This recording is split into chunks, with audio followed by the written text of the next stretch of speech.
దివంగత తమిళనాడు ముఖ్యమంత్రి జయలలిత హైదరాబాద్ నివాసానికి ఆస్తి పన్ను కట్టలేదని హైదరాబాద్ జిహెచ్ఎంసీ అధికారులు నిన్న సీజ్ చేయడం జరిగింది. అయితే 2015 నుండి కూడా ఆస్తి పన్ను కట్టలేదు. పలుమార్లు నోటీస్ ఇచ్చినప్పుడు కూడా ఎవరు స్పందించలేదు. అందుకే చట్టపరమైన చర్యలు తీసుకున్నామన్నట్టుగా ఇటు జిహెచ్ఎంసీ అధికారులు అయితే చెప్తున్న పరిస్థితి కనబడుతుంది. మనం ప్రస్తుతం జయలలిత సంబంధించిన ఆ బిల్డింగ్ ఏదైతే ఉందో G+4 అక్కడైతే ఉన్నాము. దీన్ని నిన్న అధికారులు వచ్చి నోటీసులు ఇచ్చిన దానిపైన మీరు స్పందించకపోవడం, వాటి మరోసారి నోటీసులు అందించి సీజ్ చేసిన నేపథ్యం కనబడతా ఉంది. అయితే జయలలిత సంబంధించిన ఆస్తి వివిధ రాష్ట్రాలలో కూడా ఉన్నది.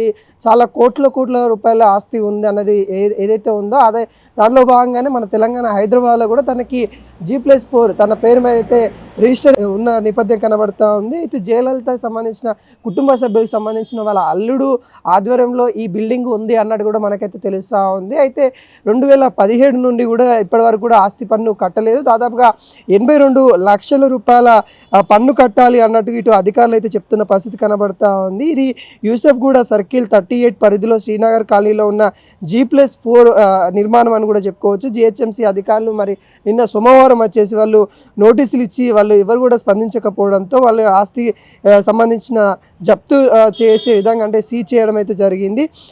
ఈ ఆస్తి కూడా మనం చూస్తున్న బిల్డింగ్ కూడా G+4 ఇది జయలలిత పేరు మీద అయితే ఉండడం అయితే జరిగింది. ఇది సంబంధించిన కూడా మార్చి 31 వరకు చెల్లుబాటు కావాలని కూడా వన్ టైం పేమెంట్ సెటిల్మెంట్కి కూడా రావడం అయితే జరిగింది.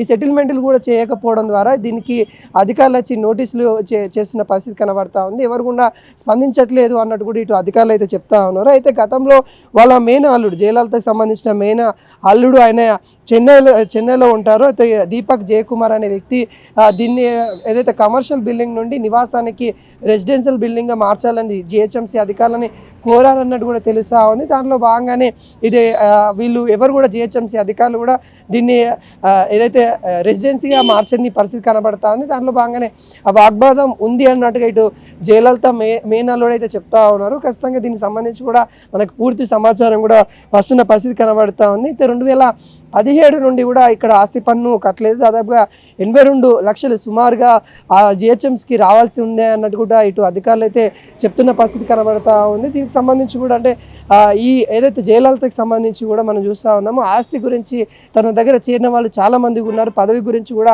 తన దగ్గర చేరిన వాళ్ళు కూడా చాలామంది ఉన్నారు. తన మరణం అనంతరం కూడా పార్టీని ఒకవైపు తీసుకొని వెళ్తూ ఉన్నవారు కొంతమంది ఉన్నారు. తన సొంత లాభాల కోసం వాళ్ళు కొంతమంది నాయకులు వెళ్తున్న పరిస్థితి కనబడతా ఉంది. అయితే వివిధ రాష్ట్రాల్లో ఉన్న ఆస్తి ఏవైతే ఉన్నాయో వాటిని ఎవరు కూడా పట్టించుకోవట్లేదనే వాదనలు అయితే బలంగా వినిపిస్తూ ఉన్నాయి. మరి హైదరాబాద్ సంబంధించి కూడా ఈ జయలలితకు సంబంధించిన కూడా ఈ బిల్డింగ్ కూడా మనం చూస్తూ ఉన్నాం. జిహెచ్ఎంసీ అధికారులు సోమవారం రోజున అంటే నిన్న వచ్చి వీళ్ళు సీజ్ చేసినట్టు కూడా కనబడతా ఉంది. అయితే దీనిపైన కూడా ఇంకా జిహెచ్ఎంసీ అధికారులు కావచ్చు లేకుంటే జయలలితకు సంబంధించిన కుటుంబ సభ్యులు కూడా ఎవరు కూడా స్పందించే పరిస్థితి కనబడతా ఉంది. అయితే ఇది మొత్తం జిహెచ్ఎంసీ ఆధ్వర్యంలో నడుస్తూ ఉన్న పరిస్థితి కనబడతా ఉంది. దీనిపైన కూడా అంటే అక్కడ మాజీ ముఖ్యమంత్రి జయలలిత గారు తను ఇప్పుడు మనలో లేకపోయినప్పటికీ కూడా తనకు సంబంధించిన విషయాలు ఆస్తి విషయాలపైన కూడా వాళ్ళ మెయిన్ అల్లుడు ఆయన చూసుకుంటున్న పరిస్థితి కనబడుతూ ఉంది. మరి చూడాలి దీనిపైన మరి అధికారులు ఏ విధంగా వెళ్తున్నారు. నిజంగానే అంటే చట్టపరమైన చర్యలు తీసుకుంటున్నామని వాళ్ళు చెప్తున్న పరిస్థితి కనబడతా ఉంది. మరి చూడాలి మరి ఏ విధంగా ఉంటుందనేది కూడా. దాదాపుగా 82 లక్షల పైనే మరి ఇక్కడ బకాయిలు అయితే పెండింగ్ ఉన్నట్టు కూడా తెలుస్తూ ఉంది.